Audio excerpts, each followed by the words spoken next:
My name is Grayson Blackwood. I'm 32 years old, and 4 years ago, my mother looked me in the eye, digitally speaking, and deleted me from existence because I didn't make six figures. Before I tell you about the night she tried to scream my name on national television to save her own reputation, tell me where you're watching from in the comments. I read every single one. Let's go back to the night I died. Or at least, the night Grayson Blackwood, the sun, ceased to exist. It was May 8th, the night before Mother's Day. The air in Virginia was heavy, that kind of humidity that sticks your shirt to your back, promising a storm that hasn't broken yet. I was sitting in the cab of my 10-year-old Ford Ranger, the engine idling with a rough shudder that rattled my teeth. On the passenger seat next to me sat my gift. It wasn't in an orange Hermes box. It wasn't wrapped in gold foil. It was a scrapbook, a heavy, leather-bound album I had spent the last 6 months curating. I had tracked down old negatives from the 80s, restored photos of my mom from before she married my dad, before the country club memberships, before the obsession with status hardened her face. I had written captions, little memories of the times she used to bake cookies with me before she decided baking was domestic help work. I looked at the house, the Blackwood Manor. It looked like a fortress. White pillars, manicured hedges that looked like they were cut with lasers, and a driveway paved with stone imported from Italy. And right there, blocking the front entrance, was the competition. A brand new, cherry-red Ferrari Roma. It gleamed under the porch lights like a fresh wound. I watched from the shadows of the oak trees at the end of the driveway as my brother, Sterling, stepped out. He was wearing a suit that cost more than my truck. He held the keys up, dangling them like a priest holding a holy relic. The front door opened. My mother, Evelyn, stepped out. She wasn't wearing an apron. She was wearing a cream silk blouse and pearls, looking like she was ready for a magazine shoot at 9 p.m. I rolled down my window just an inch. I could hear her gasp. It was a theatrical sound, practiced and perfect. "Oh, Sterling!" she cried out. She didn't walk. She glided toward the car. She ran her hand over the hood of the Ferrari like it was a lover. "It's magnificent. Happy Mother's Day, Mom," Sterling said, his voice loud, projecting for the neighbors. "Only the best for the woman who made us." Us. I felt a tightening in my chest, like a fist squeezing my lungs. He said us, but he meant me. Sterling was the golden child, an investment banker, a shark. He made money from money. I made lesson plans. I watched my father, Richard, step out behind her. He stood in the doorway, a Scotch glass in his hand, nodding approvingly. He didn't look at the car. He looked at Sterling with a mixture of relief and pride. Relief that Sterling was maintaining the family image. I looked down at the scrapbook on my seat. Felt pathetic. Felt like a child's drawing brought to a boardroom meeting. I put the truck in reverse. I didn't rev the engine. I let the tires roll backward down the slope of the driveway, using gravity to keep me silent. I didn't want them to see me. I didn't want to see the look of polite disappointment on my mother's face when she opened a book of memories after receiving a $250,000 sports car. I drove back to my apartment. It was a small one-bedroom over a garage in town, a place my parents technically owned but let me stay in until you get a real job, as my mother liked to say. I sat on my couch, the scrapbook on the coffee table, unopened. I waited. I don't know what I was waiting for. Maybe a text saying, "Where are you?" Maybe a call asking if I was coming for brunch the next day. At 11:47 p.m., my phone buzzed. It was a WhatsApp notification. The family group chat. The Blackwood Legacy. I picked it up. My thumb hovered over the screen. It was a message from Mom. "Sterling, thank you for the incredible gift. You truly understand what this family represents. Excellence, power, success." Then, a second message. "I've been thinking about tomorrow's brunch at the club. I've updated the guest list." My heart hammered against my ribs. "Grayson, do not come." I stared at the words. The white letters on the green background blurred for a second. Then, the final blow. The text that I would memorize, the text that would burn itself into my retinas for the next 1,460 days.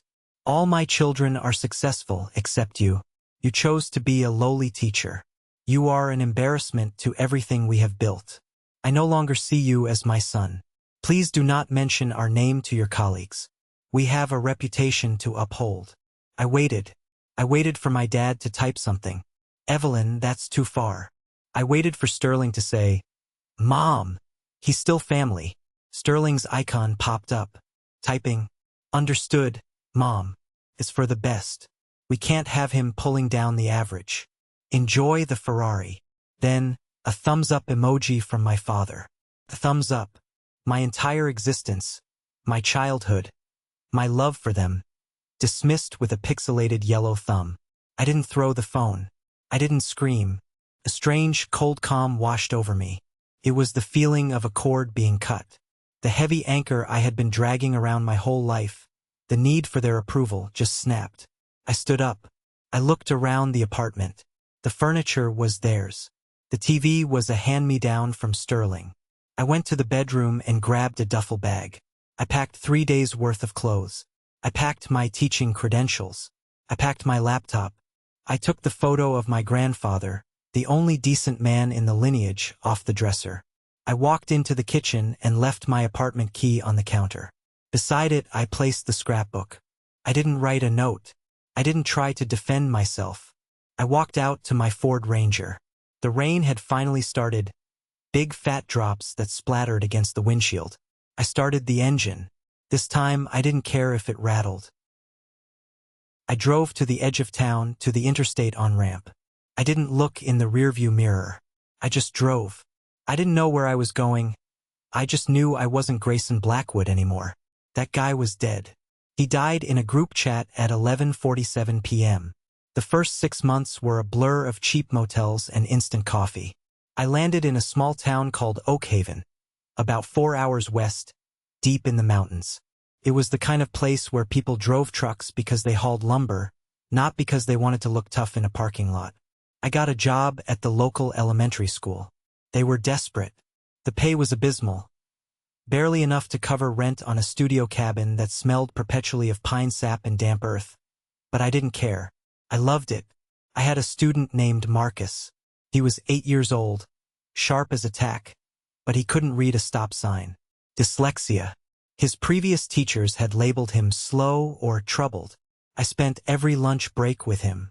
I bought special phonics books with my own grocery money. One Tuesday in November, Marcus looked at a page and read, "The frog sat on the log." He looked up at me, his eyes wide, watery.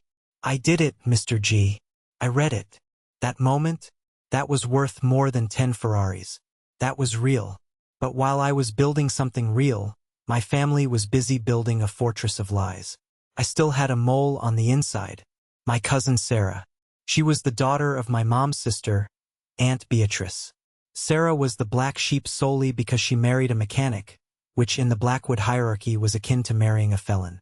Sarah called me on a Tuesday night in December. "Grayson, you need to know what they're saying," she whispered. I could hear the clinking of china in the background. She was at the family Christmas party. "I don't care, Sarah," I said, grading papers at my small kitchen table. "You should. Aunt Evelyn is holding court by the fireplace. Someone asked where you were. Mrs. Gable from the bank. And Evelyn told them you're in Switzerland." I laughed, a dry, humorless sound. "Switzerland? I can't afford a bus ticket to D.C., let alone Switzerland." "She said you're at a wellness retreat," Sarah said, her voice dropping lower, "for exhaustion and chemical dependency. She told them the pressure of your genius was too much, and you turned to substances." I gripped the red grading pen so hard it snapped in half. Ink bled onto my thumb. "She called me a drug addict?" "A high-functioning one," Sarah clarified, bitter amusement in her voice. She made it sound tragic and aristocratic, like you're a tortured artist. "It plays better at the country club than my son teaches poor kids in the mountains." "And Sterling?" "Sterling is nodding along. He's driving a Lamborghini Urus now, by the way. Traded the Ferrari because the suspension was too stiff. He told everyone he's paying for your treatment. He's playing the benevolent big brother. I looked around my cabin. I had $42 in my checking account until payday. I was eating ramen noodles seasoned with hot sauce. And my brother was buying social capital by pretending to fund a rehab stint that didn't exist. Let them talk, I said, though my voice shook. Let them build their castle on sand. There's more, Sarah said. Your dad. I saw him in the garage earlier. He was looking at that old scrapbook you left. The one in the trash. I left it on the counter. Mom threw it in the trash. Dad fished it out. He hid it in his tool chest. That hit me harder than the drug addict lie. My father, the coward. He loved me enough to dig a book out of the garbage, but not enough to speak up when his wife erased his son. Grayson, Sarah said, urgency returning to her voice. Just stay gone. They're toxic. Sterling. There are rumors about his firm. He's making a lot of money very fast. People are starting to ask questions. I'm not coming back, Sarah. Grayson Blackwood is retired. You can call me Gray. I hung up. I went to the small mirror in the bathroom. I looked tired. There were circles under my eyes. But there was something else, too. My shoulders were down. My jaw wasn't clenched. I was poor. I was defamed. I was an outcast. But I was free. The next 2 years were a grind, but the good kind. I took night classes to get my master's in administration. I wanted to do more than teach.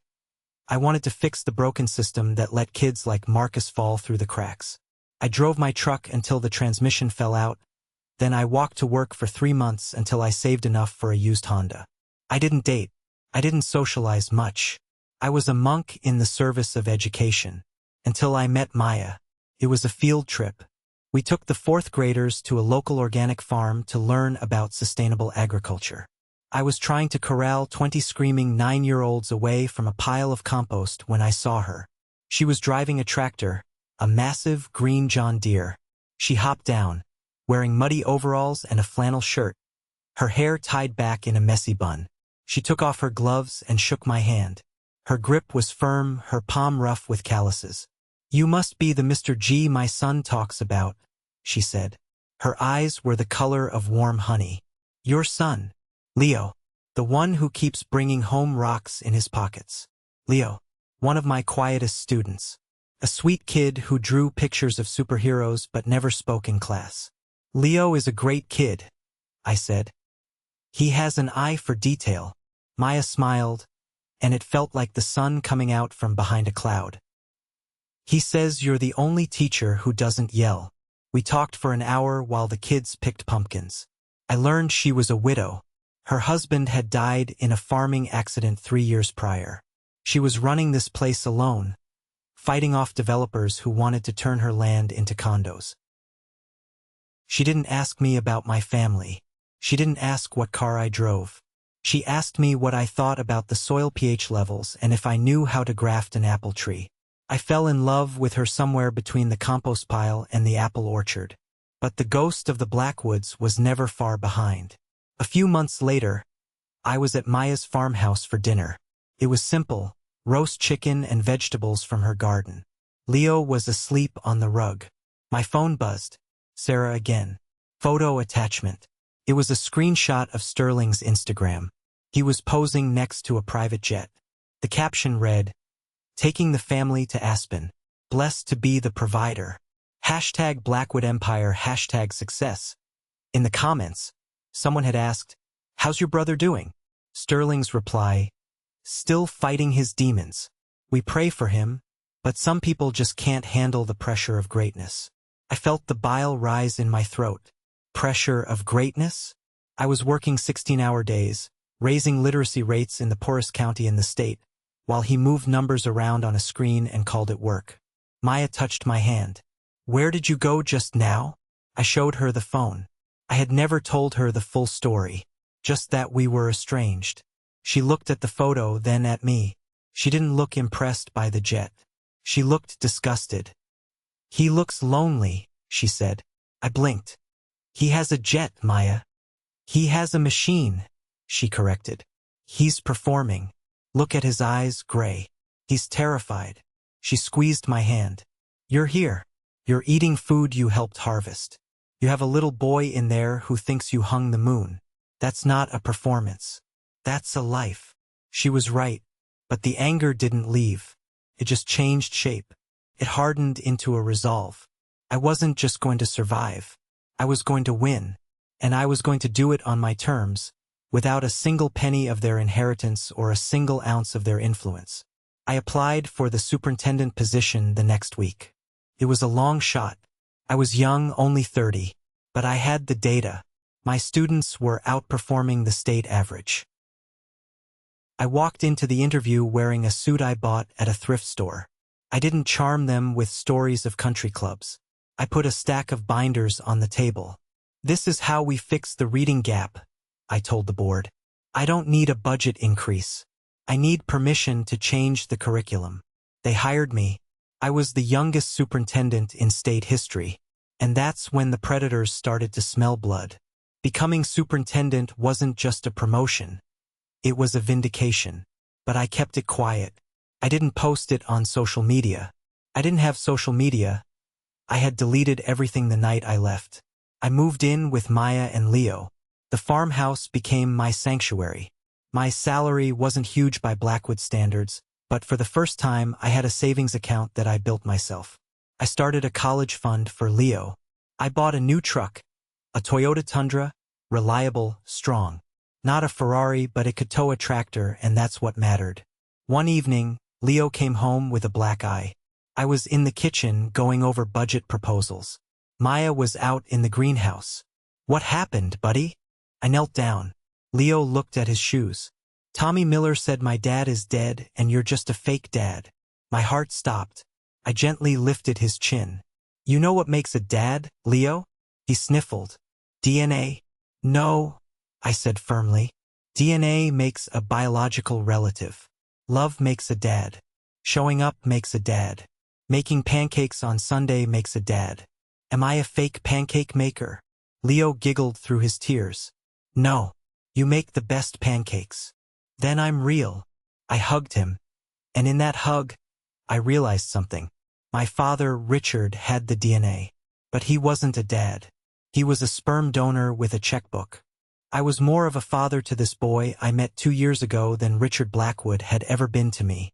But the universe has a funny way of balancing the scales. Just as I was finding peace, the war came to my doorstep. It started with a newspaper article. The Washington Post did a feature on rural education reform. They picked our county as the model. They sent a photographer. I tried to stay out of the photos, but the photographer caught a candid shot. It was me, standing in a muddy field, shaking hands with the governor, who had come to tour our schools. I was wearing my work boots and a blazer. The headline read, "The Miracle Worker of Oakhaven. How Grayson Blackwood is Saving Rural Schools." It went to print on a Sunday. By Monday morning, my phone, which only about 10 people had the number for, started buzzing. But it wasn't my family yet. It was Sarah. "Gray," she texted. Code red. "What is it?" "The article." Sterling saw it. He was at the club when someone showed it to him. He turned white. "Let him choke on it," I typed back. "No, you don't understand. It's not just jealousy. It's fear. There's an investigation, Gray. The SEC and the IRS. Sterling's fund. Rumor is they're looking into tax fraud and embezzlement." I stared at the screen. The success my mother worshipped. The Blackwood Empire. It was a house of cards.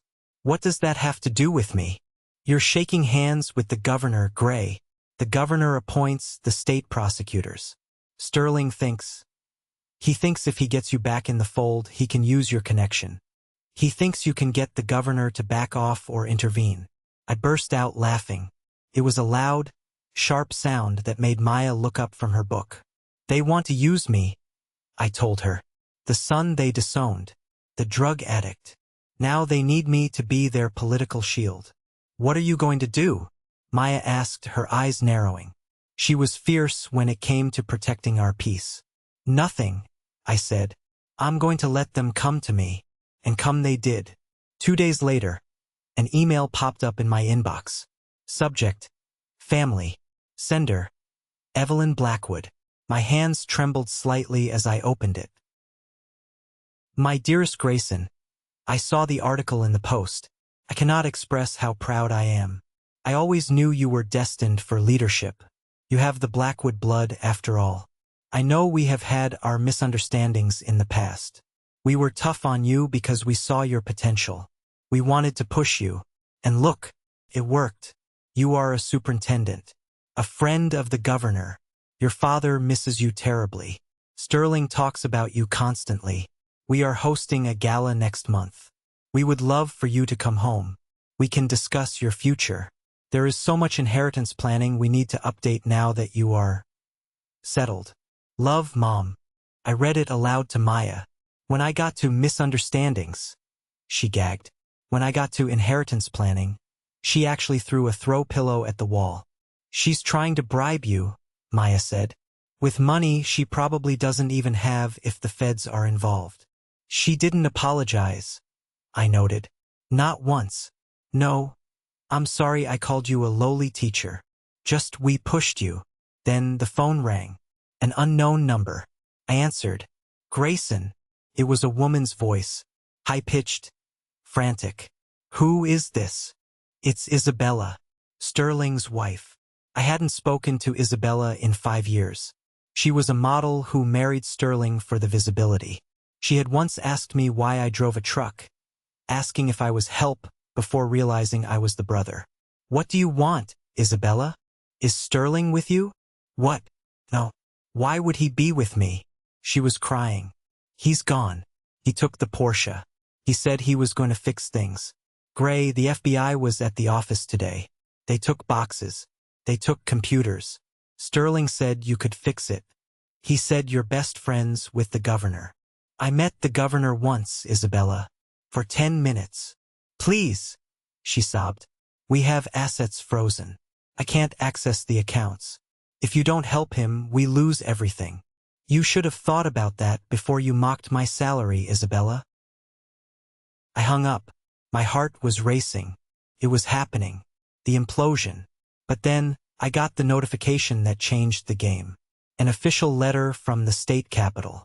Mr. Blackwood, we are pleased to inform you that you have been selected as the recipient of the Governor's Lifetime Achievement in Education Award. The ceremony will be televised live. Televised. Live. I looked at Maya. A slow, cold smile spread across my face. They want a reunion, I said softly. They want to show the world that the Blackwood family is united, successful, and powerful. They want to stand next to me on stage so the FBI thinks we're untouchable. Are you going to let them? Maya asked. I'm going to invite them, I said. I'm going to give them exactly what they want. A front row seat. I didn't send the invitation directly. That would have been too eager. I played it cool. I replied to my mother's email 3 days later. Mother, I received the award nomination. The ceremony is next Saturday at the state capitol. I have reserved the family box. If you wish to come, the tickets will be at will call. I didn't say, I forgive you. I didn't say, I can't wait to see you. I just gave them access. Sarah texted me 10 minutes after I sent the email. They are losing their minds, Gray. Mom says Evelyn is treating this like a coronation. She's already bought a new gown. Sterling is telling his lawyers that this appearance will prove his political connections and stall the indictment. Let them believe it, I texted back. You're planning something, Sarah wrote. I know you. Be careful. They are desperate animals. So am I, Sarah. So am I. The week leading up to the ceremony was surreal. I went to work, dealing with bus schedules and cafeteria budgets, while my family was likely liquidating assets to buy jewelry for the event. On Friday, the day before the ceremony, my father showed up. I was at the school in my office locking up for the weekend. I saw a car pull into the empty lot. It wasn't a Bentley. It was an old sedan, a rental. My father, Richard, got out. He looked older, smaller. His suit hung a little loose on his frame. I walked out to meet him. I didn't unlock the gate. We stood with the chain link fence between us. Grayson, he said. His voice was raspy. Richard, I said. Couldn't call him Dad. I wanted to see where you worked. He looked at the brick building, the playground with the peeling paint. It's charming. It's a school, Richard. Not a bed and breakfast. He gripped the fence. Your mother is very excited about tomorrow. She thinks this is a fresh start. And you? What do you think? He looked down at his polished shoes. I think we made a mistake. With the car. That night. The car. I let out a sharp laugh. You think this is about the Ferrari? You think I'm mad because I didn't get a sports car? We should have given you something equitable. To avoid the jealousy. I stared at him. He still didn't get it. He thought I was jealous of the money. He couldn't comprehend that I was disgusted by their values. I have a son, Richard, I said. His name is Leo. He's 6. Richard's head snapped up. A son? But we didn't know. He's adopted. He's my wife's son. And I have never, not once, made him feel small to make myself feel big. That's the difference between us. Grayson, please. Sterling is in trouble. Real trouble. If we don't present a united front tomorrow, why didn't you text me back? I asked, cutting him off. 4 years ago, when Mom sent that message. Why didn't you say anything? He opened his mouth, then closed it. The silence stretched. Because you're a coward, I said. You're not the head of the family. You're just her employee. He flinched as if I had slapped him. Go home, Richard. I'll see you at the ceremony. Don't be late. It's live TV. I turned and walked back into the school. I watched him from the window as he got back into his rental car. He sat there for a long time, hands on the steering wheel, head bowed. I almost felt sorry for him. Almost. I drove home to the farm. Maya had laid out my suit. It was a new one, navy blue, tailored. She had bought it with the profits from the pumpkin harvest. You ready? She asked, fixing my tie. I've been ready for 4 years, I said. They're going to try to hurt you, Gray. They can't hurt me, I said, kissing her forehead. You can't kill a ghost. The next morning, we drove to the capital. I drove the Tundra. Maya sat next to me, Leo in the back playing with a Transformer toy. When we pulled up to the VIP valet, the attendant looked at my truck, then at the line of limos and luxury SUVs. Name? He asked, skeptical. Grayson Blackwood, the honoree. The attendant's eyes widened. Oh, right this way, sir. Sorry about that. We walked into the grand hall. It was magnificent. Marble columns, velvet drapes, hundreds of people in tuxedos and gowns. I saw them immediately. They were in the front row of the reserved section. Sterling was wearing a tuxedo that looked like it was made of liquid silk. He was sweating despite the AC.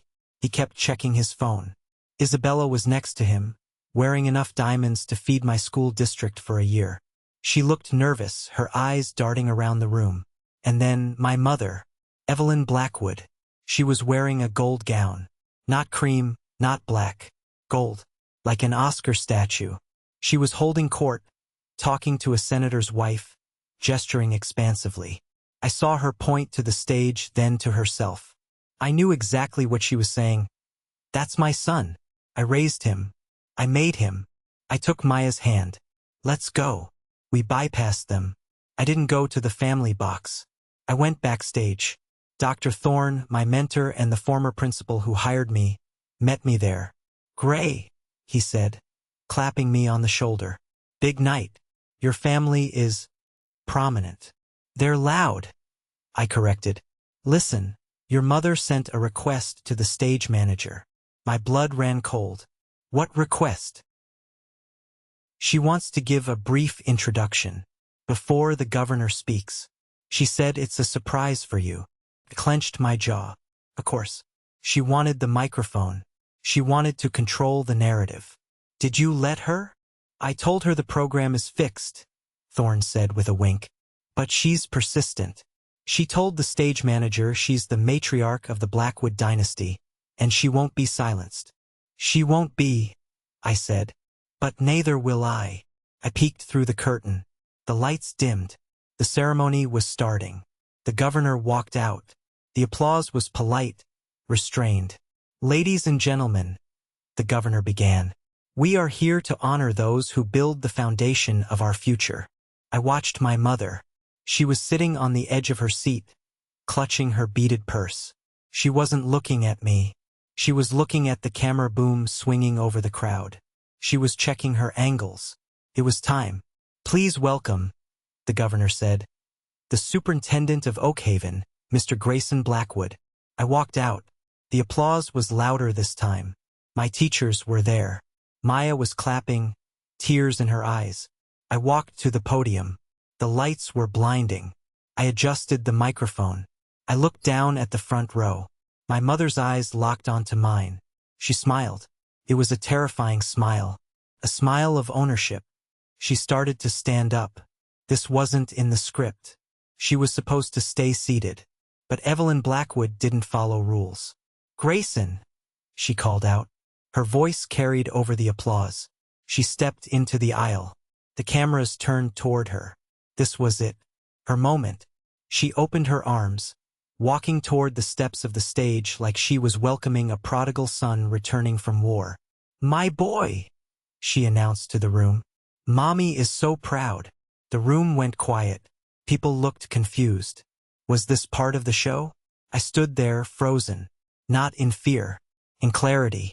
I saw Sterling stand up too, buttoning his jacket, getting ready to join her, ready to bask in the reflected glory that would save his skin. I leaned into the microphone. "Security," I said calmly. My mother stopped. Her foot was on the first step of the stage. She looked up at me, her smile faltering. "Grayson, darling, it's Mom. I'm coming up to—" "No," I said. My voice boomed through the speakers. "You're not." The silence in the grand hall was absolute. 500 people, educators, politicians, donors, held their breath. The only sound was the hum of the air conditioning and the click-click-click of the press cameras zooming in. My mother stood frozen on the stairs, one hand gripping the railing, the other extended toward me in a suspended gesture of maternal affection. Her gold dress caught the stage lights, shimmering violently. Under the heavy makeup, I saw the cracks appear. Her eyes widened, shifting from confusion to that familiar, cold fury. "Grayson," she hissed, low enough that the back row couldn't hear, but loud enough for the microphone to pick up the edge of her tone. "Don't be ridiculous. Everyone is watching. Get me a hand up." She tried to take another step. I didn't move my hand to help her. I placed both hands firmly on the podium, grounding myself. I looked at the governor, who looked bewildered, then back at the woman who gave birth to me. "Please return to your seat, Mrs. Blackwood," I said. My voice wasn't shaking. It was steady, professional, the voice I used when disciplining a student who had crossed a line. "Mrs. Blackwood?" she repeated, her voice rising an octave, trembling with performative shock. She turned to the audience, hand on her chest. "He calls his own mother Mrs. Blackwood? After everything I've done? After I funded his recovery?" There it was. The lie. The rehab lie. She was doubling down on national television.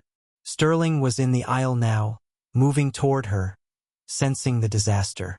"Grayson," he barked, putting on his concerned brother mask. "Mom is just emotional. She's so proud of your recovery. Don't make a scene." I saw Maya in the third row. She was holding Leo's hand tight. She nodded at me. One sharp, firm nod.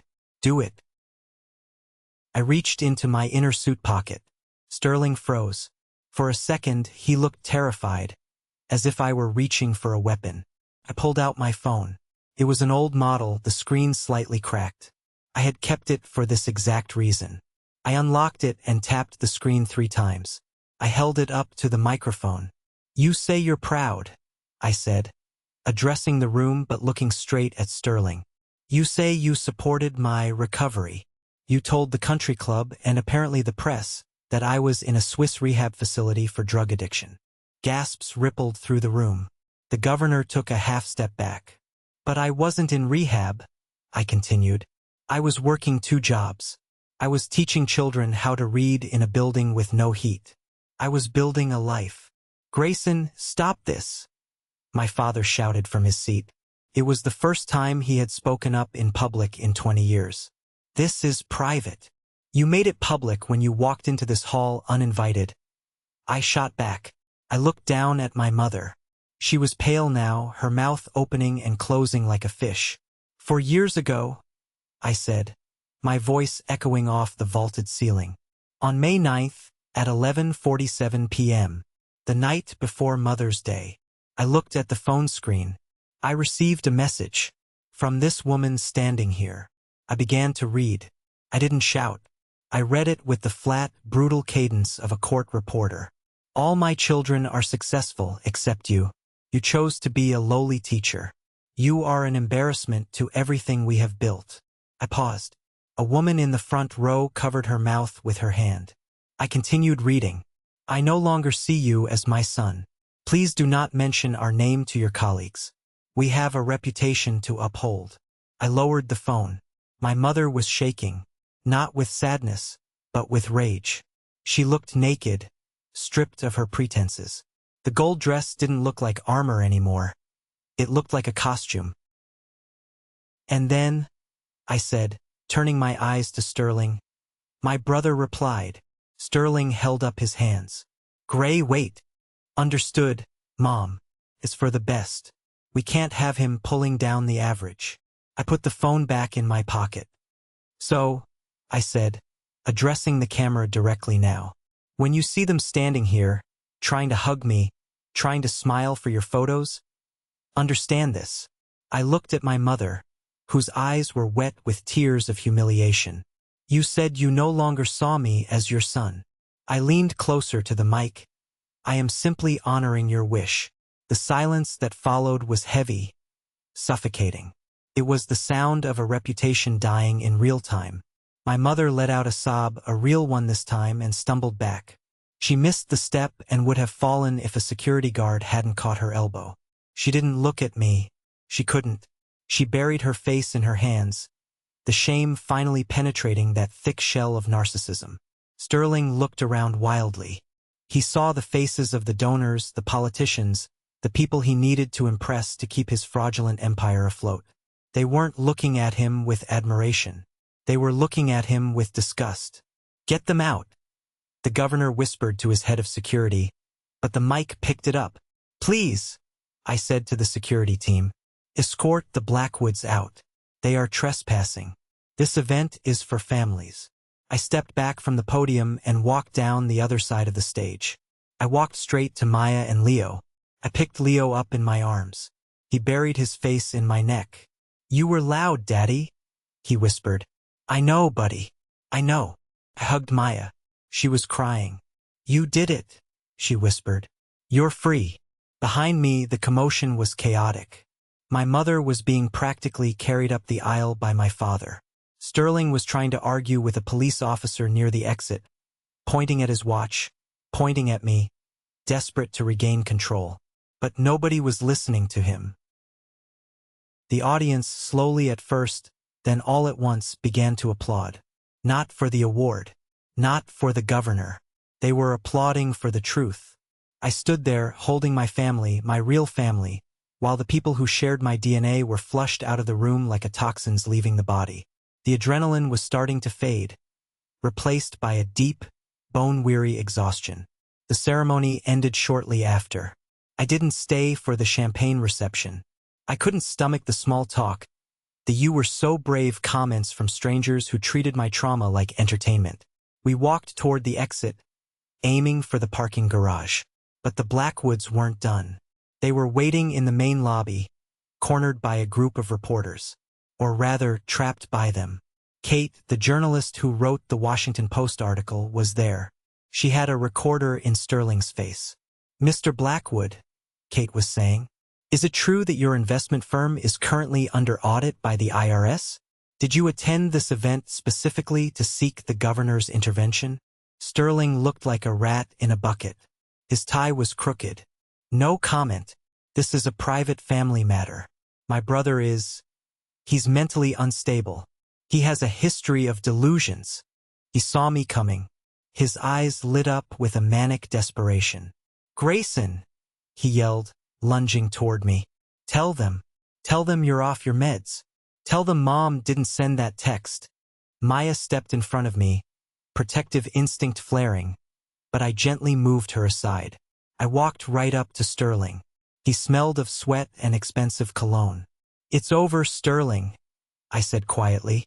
"You ungrateful little." He raised his hand. Camera flashes exploded. He realized too late that hitting the Teacher of the Year on camera wasn't a good legal strategy. He dropped his hand. "You ruined us," he hissed. "Do you know what you just did? Mom is in the car having a panic attack. Dad looks like he's having a stroke. And my investors. My phone is blowing up. You ruined yourselves," I said. "I just turned on the lights." I turned to Kate, the reporter. "Kate," I said, "if you need context for your story." I unlocked my phone again. I opened a folder labeled Evidence. It didn't just have the text from Mom. It had screenshots from Sarah, Sterling's texts mocking his clients, photos of the cars bought with company funds, the dates and times. "I think you'll find this interesting," I said, airdropping the file to her phone. Kate looked at her screen, her eyebrows shooting up. "Mr. Blackwood, this proves the misuse of funds." Sterling's face went gray. "That's confidential. That's theft. It's whistleblowing," I said. "And since you claimed I was the one who needed financial help for rehab, I thought I'd clear the record." Suddenly, the revolving doors at the entrance spun open. 4 men in windbreakers walked in. They weren't party guests. On the back of their jackets, in yellow letters, FBI. They didn't look at me. They walked straight to Sterling. "Sterling Blackwood?" the lead agent asked. Sterling stumbled back, bumping into a marble pillar. I want my lawyer. You can call him from the station. You're under arrest for wire fraud, securities fraud, and tax evasion." They spun him around. The handcuffs clicked. It wasn't like the movies. It was clumsy and fast. Sterling started crying. Not a dignified tear, but ugly, snotty sobbing. "Mom! Dad! Help me!" But Mom and Dad weren't there. They were hiding in their rental car outside, probably watching through the window, powerless. I watched as they marched my brother out. He passed by me. He looked at me, pleading. "Gray, please. I'm your brother." I looked at him. I thought about the Ferrari. I thought about the lowly teacher comment. I thought about Marcus and Leo and the kids who needed pencils while Sterling bought jets. "I don't have a brother," I said. "I'm an only child." The agents pushed him through the doors. The lobby was quiet again, save for the murmuring of the press. I turned to Maya. She was holding Leo, who was watching everything with wide eyes. "Is the bad man gone?" Leo asked. "Yeah, buddy," I said, stroking his hair. "The bad man is gone. Can we go home now?" "Yes, let's go home." We walked out to the parking garage. My Toyota Tundra was parked next to a line of Mercedes and BMWs. It was dusty. It had a dent in the bumper. It was the most beautiful thing I had ever seen. I helped Maya and Leo Indiana. I got into the driver's seat. I took a deep breath. The air smelled of gasoline and concrete, but under that, I could smell the rain coming. A storm was washing everything clean. I put the truck in gear and drove out of the city, leaving the ruins of the Blackwood Empire in my rearview mirror. I didn't look back. Not even once. It has been exactly 365 days since I watched the FBI escort my brother out of the state capitol. A lot can happen in a year. Seasons change. Crops are planted, harvested, and planted again. And empires, no matter how tall and gilded they appear, can turn to dust in the blink of an eye. The silence at our farm is different now. It used to be a silence I filled with work to drown out the noise of my past. Now it's a silence I savor. It's the sound of peace. But I know you want to know what happened to them. What happens to a family that built their entire identity on a lie when the truth finally comes crashing down? It wasn't a quick death. It was a slow, agonizing suffocation. The fallout from the arrest was immediate. The Blackwood Empire didn't just crumble. It was dissected, piece by piece, by an army of forensic accountants and federal prosecutors. It turned out Sterling's genius for investment banking was actually a genius for a Ponzi scheme. He had been using new investor money to pay off old debts, funding his private jets and Italian sports cars with the retirement savings of the very people my mother tried to impress at the country club. The betrayal was personal. These weren't faceless victims. These were neighbors, friends, people who had trusted the Blackwood name. Sterling is currently serving year 1 of a 12. And then, there is my father, Richard. I hadn't spoken to him since the ceremony. I hadn't answered his calls. I hadn't replied to his letters. But last week, on a Tuesday afternoon, he came to the farm. I was out in the orchard, pruning the apple trees. The air was crisp, smelling of wood smoke and damp leaves. I saw his car coming up the gravel driveway. It was a used sedan older than my truck. He got out slowly. He looked 10 years older than the last time I saw him. His posture, usually rigid with the pretense of authority, was slumped. He wasn't wearing a suit. He was wearing a cardigan and slacks that looked a little threadbare. I didn't walk to the gate this time. I let him walk up to me. He stopped a few feet away, looking at the trees, at the farmhouse, at the life I had built. "It's peaceful here," he said softly. "It is," I replied. I didn't offer him a drink. I didn't invite him to sit. He reached into his back pocket and pulled something out. It was a small, leather-bound book. My breath hitched. It was the scrapbook. The one I had left on the counter the night I left. The one he had fished out of the trash. "I kept it," he said, his voice trembling. "I looked at it every day.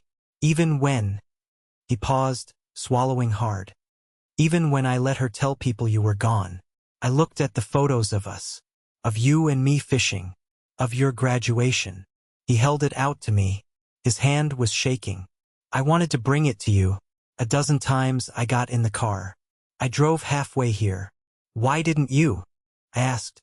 He looked down at his shoes. "Because of the dirt." I frowned. "The dirt?" "2 years ago," Richard said, tears welling in his eyes. "I drove to your school. I didn't just sit in the parking lot. I got out. I walked to the playground fence. I saw you. I remembered that day. I remembered feeling like someone was watching me." "You were on your knees in the garden," he continued. "You were covered in mud. You had dirt on your face. You were laughing with those children, helping them plant vegetables. You looked—" he struggled with the word. "You looked poor. You looked like a laborer." He looked up at me, the shame raw on his face. And I was ashamed. I looked at my son, doing good work, happy work, and all I could see was the dirt on his jeans. I thought, how can a Blackwood be a gardener? So I got back in my car and I drove away. I chose my pride over my son. He started to weep. It was a quiet, broken sound. "I was a coward, Grayson. I let her run everything because it was easier. I let her erase you because I was afraid of her. And now I have nothing. She won't speak to me. She blames me for Sterling's arrest. She says I should have stopped you." He pushed the book toward me again. "Please, take it. It belongs to you. It's the only true thing left of us." I looked at the book. I remembered making it. I remembered gluing the photos, writing the captions, hoping that nostalgia would spark some warmth in their cold hearts. But I didn't want it. That book was a memorial to a family that never existed. It was a curated fiction. The smiling father in those photos wasn't the man who drove away because I had dirt on my knees.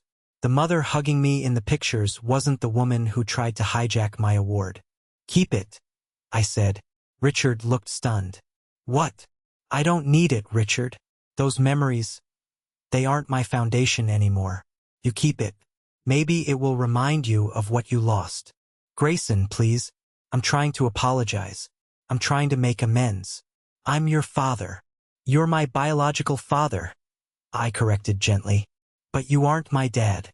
My dad is the man who is going to walk out of that farmhouse in a minute and ask me if I want help carrying the firewood. My family is the woman inside cooking dinner." I pointed to the house.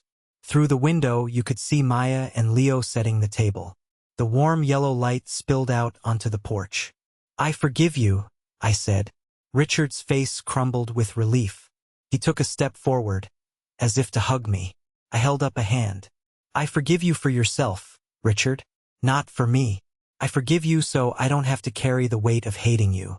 But forgiveness isn't an invitation. It doesn't mean you get a seat at my table." He stopped. The hope died in his eyes, replaced by a devastating realization. "You can't just cut me out," he whispered. "I'm old. I'm alone." "I know," I said, "and I'm sorry for that, truly. But you made your choice 4 years ago. You chose the image over the reality. You chose the lie over the sun. You can't come back just because the lie stopped paying out." I turned back to the apple tree. I picked up my shears. "Goodbye, Richard." He stood there for a long time. I continued to prune the branches. Cutting away the dead would so the new growth could thrive. It was necessary work. If you leave the dead branches, they rot the whole tree. Eventually, I heard the crunch of gravel. I heard the car door close. I heard the engine start. I didn't watch him drive away. I finished the tree. I gathered the trimmings. Then I walked back to the house, wiped my boots on the mat, and went inside. The house smelled of rosemary and roasted chicken. Leo ran up to me holding a drawing. "Look, Dad. I drew a tractor." It was a scribbly, lopsided green blob with wheels. "It's perfect," I said, picking him up. "It's the best tractor I've ever seen." We sat down to dinner. We held hands to say grace. I looked at Maya, her face glowing in the candlelight. I looked at Leo. I didn't have an inheritance. I didn't have a trust fund. I didn't have a legacy of power to leave them. But I had this, and this was enough. I am writing this from my study in the farmhouse. It's early morning. The sun is just starting to bleed over the Blue Ridge Mountains, painting the sky in shades of violet and bruised orange. Leo is 7 now. He's asleep in the next room. Maya is already up, starting the coffee. I recently finished writing a book. Not a memoir about the scandal, though publishers offered me obscene amounts of money to write a tell-all about the Blackwood fraud. I turned them down. I didn't want to make another dime off my brother's crimes or my mother's shame. I wrote a book about education, about rural schools, about how we save the kids that society throws away. It's dedicated to a boy named Marcus, the dyslexic student who taught me that everyone has a language, you just have to care enough to learn it. Sometimes, late at night, I pull up that screenshot, the one I kept for 4 years. "You chose to be a lowly teacher." Lowly. I used to hate that word. It felt like a boot on my neck. It felt like unworthy. But I've looked it up since then. The root of lowly comes from lying low. It means being close to the ground. And you know what else is close to the ground? Roots. Foundations. The things that actually hold the world up. My mother lived in the clouds. She lived in a penthouse of perception, high above the messiness of real life. She thought that height gave her value. But when the storm came, she had nothing to hold on to. She was blown away because she had no roots. I am a lowly teacher. I am close to the ground. I am in the dirt with the kids who have mud on their shoes and hunger in their bellies. I am planting seeds, and that is where the real power is. I think about the concept of a funeral. We usually think of it as a ceremony for the dead. But in a way, that ceremony at the state capitol was a funeral. It was a funeral for the version of me that craved their approval. It was a funeral for the generational trauma that had plagued the Blackwood line for decades.